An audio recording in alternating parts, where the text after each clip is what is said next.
Did you know there's a connection between Philadelphia, my hometown, and Mother's Day?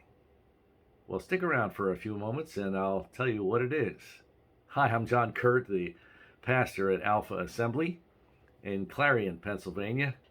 And thanks for joining me once again for another heart to heart talk.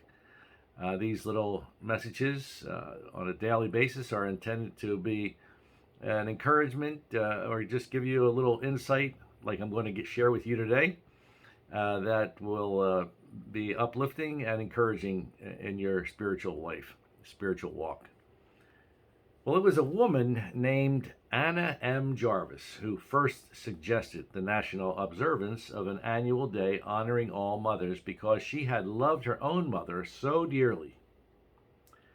And at a memorial service for her mom on May the 10th, 1908, in Philadelphia, Miss Jarvis gave a carnation, her mother's favorite flower, to each person who attended.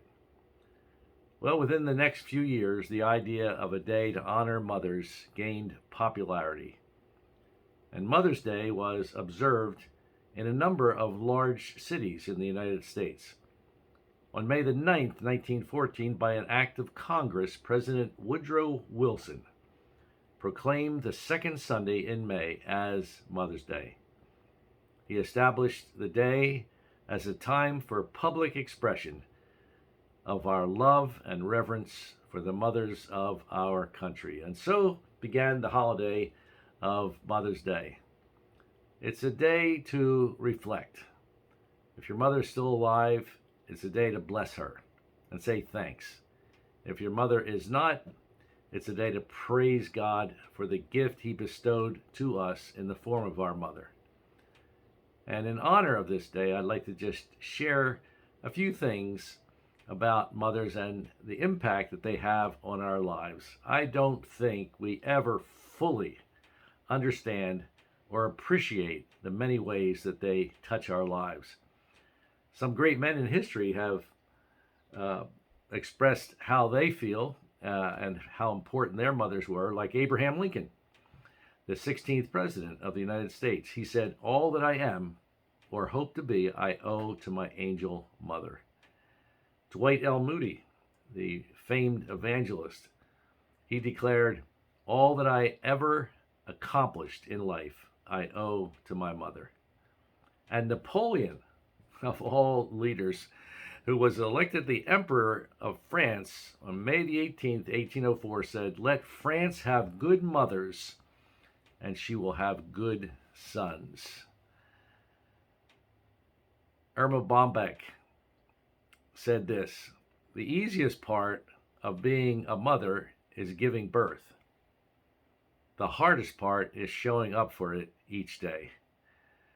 And as I said, I believe that we don't really fully understand or appreciate the many ways that mothers touch our lives. There's just something in their DNA. And now I know there are some moms maybe that are exceptions to that, and there's always exceptions to the rules in human life. But I think for the most part, we understand that moms are very important in all of our lives. Here's 4 things real quick today. Mothers matter because they protect us.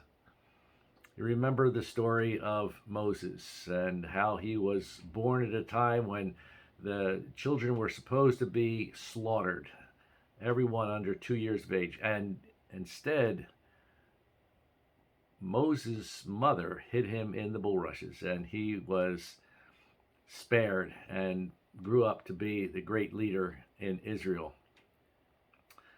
And so mothers protect us. Now, I can tell you a little story about myself. One time I was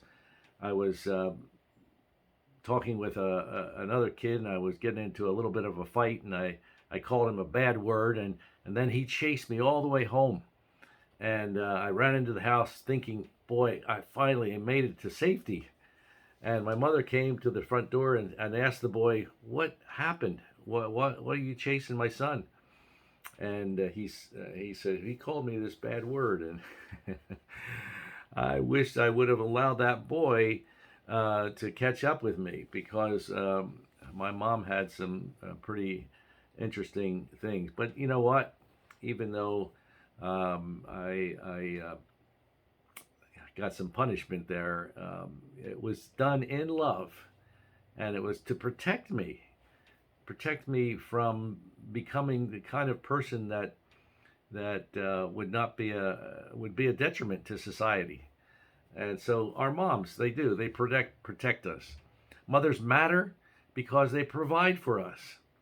You know, in 1 Samuel 2:19, it says each year Samuel's mother made him a little robe, took it to him when she went up with her husband to offer the annual sacrifice. Moms provide for us in so many ways, and they sacrifice. I know my mom and my mother-in-law, they always, when they cut the pie, they would always take the smallest piece. And very much unlike myself, but they provide for us in so many ways. Mothers matter because they promote us and they push us because they believe in us. You remember the story of Jesus and Mary, and the first miracle that Jesus did, turning the water into wine. Mary kind of pushed him and promoted him. She said, whatever he tells you to do, do it. And so moms, they believe in us and they promote us. And finally, mothers matter because they point us towards spiritual things. 2 Timothy 1:5, it says this: I have been reminded of your sincere faith, which first lived in your grandmother Lois and in your mother Eunice, and I am persuaded now lives in you also.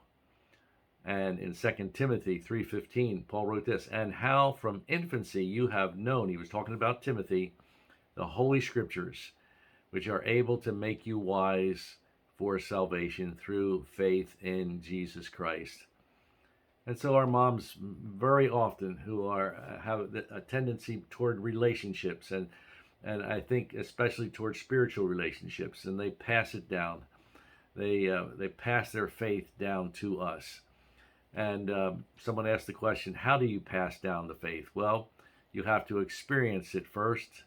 And I know in my case, my mom, she experienced salvation and passed it on to our family. You express it, you have to teach faith, and you exemplify it. You have to live a life of faith.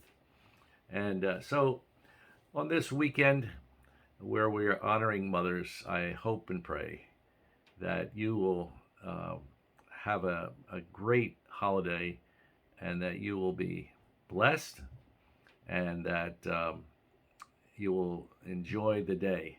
I just have one last thing. I'd like to give each mother out there a carnation.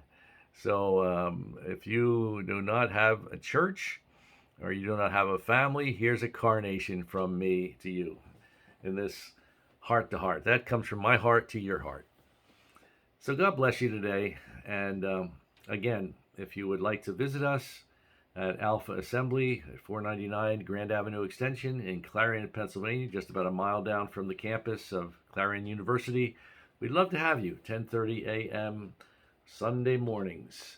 It's a great church with great fellowship, great music, and I try to bring a relevant message every Sunday.